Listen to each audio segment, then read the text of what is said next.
Ganito, pag liliko ka ng kanan, di ba ang reference natin, itong side mirror na yan ay align sa gilid ng kalsada. So, paano mo malaman na align na yan side mirror mo?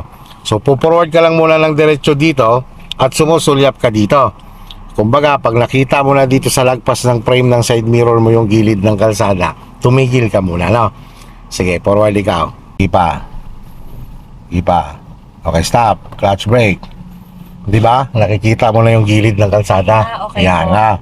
Yan yung sa pakanan, ano? Di ba? Sa pakaliwa kasi, yung shoulder natin. So, ganyan naman ang pakanan. So, ganito.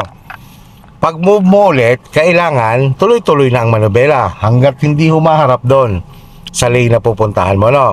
So, may gagawin pa rin tayong pagkokontrol ng sasakyan. Sundan mo lang ako, ha? Ikot si manubela, tuloy-tuloy. Sige, tuloy-tuloy. Okay, lubog si clutch, alalay si brake. O, bumabalik ang manubela,